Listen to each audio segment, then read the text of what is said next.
so that we should attain the guidance, and also we should have the comfort life and the happy life in this world as well as in the hereafter. Prophet ﷺ, he said, recite the Quran, for indeed it will come as an intercessor for its people. For the people who recite it and apply its teachings on the day of resurrection.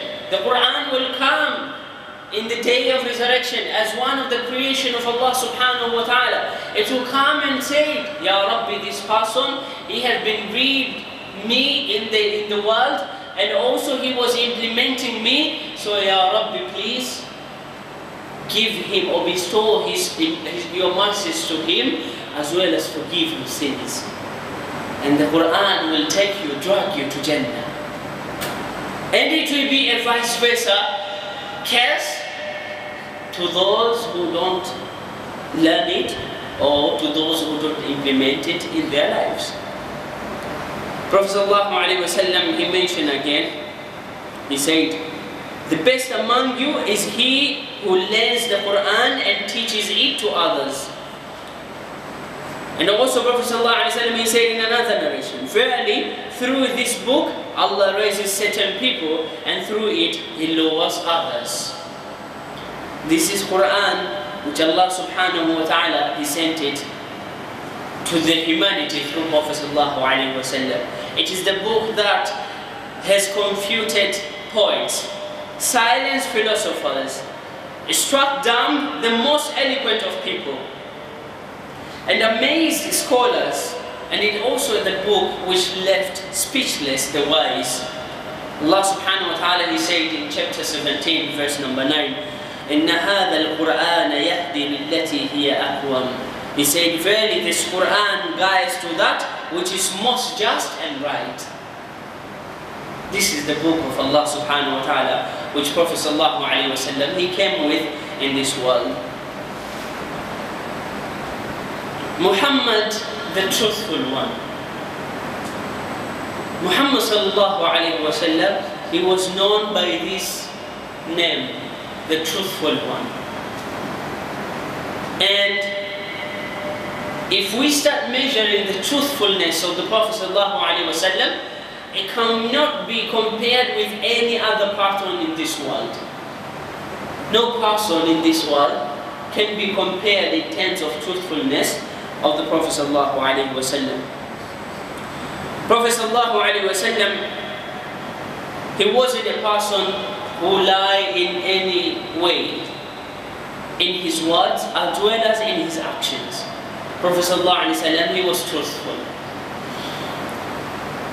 Even when the time Prophet sallallahu alaihi wasallam, he will make a joke, he will still make a joke with truthful. His joke is truthful, which is amazing. Most of us, when we joke, we have to add some salt within it, yeah? Something which is not true. We have to exaggerate some of the things in order to make people maybe laugh or be amazed of what we are speaking. But for Prophet ﷺ, everything it was truthful. For example, one day, there was an old woman come to Prophet ﷺ. Prophet ﷺ, she was saying to Prophet ﷺ, "O Messenger, please pray for me to go to Jannah. Pray for me to go to Jannah." The Prophet ﷺ, he said to her that, "Don't bother yourself, you will not go to Jannah." And she was so surprised. And she was insisting to Prophet ﷺ, "Oh Prophet, please pray for me to go to Jannah." Prophet ﷺ said, "Don't bother yourself, you will not go to Jannah." She started crying. And Prophet ﷺ, looking at her, he said, "What I meant is that you will not go to Jannah the way you are. Because Allah subhanahu wa ta'ala, He mentioned in the Quran that all the people when they go to Jannah will be in the young age, not in the old age. you are too old to go to Jannah. So this means that when you go to Jannah in the day of judgment, Allah subhanahu wa ta'ala, He will take you back to the young age, then He will give you, or He will make you to enter to His Jannah. Prophet sallallahu alaihi wasallam, this is how he made the jokes with the people. Not only that, one person came to him one day. One of the women came to Prophet sallallahu alaihi wasallam one day, and she was starting describing her husband to Prophet sallallahu alaihi wasallam. Prophet sallallahu alaihi wasallam said, I know your husband. You don't have to describe. Is he the one which has the whiteness on his eyes? She said, no. It's not the one. My husband can see. You know, when you say that a person has, when your pupil is occupied with whiteness, you cannot see. Understood? When your pupil, this pupil, which is black or it has another color from other people, but this pupil, which is not white, when it is white or when it is covered with whiteness, you cannot see. So it has to be, the whiteness has to be removed, then you can continue seeing. So Prophet ﷺ said, I know your husband. Is he the one which his eyes were occupied with whiteness? She said, no, my husband, his eyes are perfect, means he can see it. He has no whiteness. Prophet ﷺ said, no. He said, no, he has whiteness in his eyes. She said, no. He can see my husband. Prophet ﷺ said at the end of the day that what I meant is that look at my eye. Look at my eye. Is my eye has whiteness or doesn't have whiteness beside the pupil? It has whiteness. Your eye also has whiteness beside the pupil. So I just say that is your husband's eyes have the whiteness not inside the pupil but beside it has also whiteness. So Prophet ﷺ, he was just joking, but also his jokes were truthful. Understood? This is how Prophet ﷺ, he was joking with the people. He said, Prophet ﷺ, he said, verily truthfulness leads to al-birr, righteousness or piety, and al-birr leads to paradise. And the man continues to be truthful and to search out for the truth until with Allah he is written as a truthful person. Prophet ﷺ, he informs the Muslims, while a believer might be in misery or cowardly on occasion, he will never lie. A believer can be a miserable person, can be a coward person, but it's not possible for a believer to lie, because lying and faith are two different things. Faith, opposite of it is lying. Lie and faith are two different things. If you lie, you are against your iman. You are against your iman. So for a believer in front of Allah subhanahu wa ta'ala, he has no character of lying. The Prophet sallallahu alaihi wasallam, he was saying this to his companions. Furthermore, he forbids the Muslim to lie, even if they do so only for a joke, in order to make others laugh. He forbade it to the Muslim.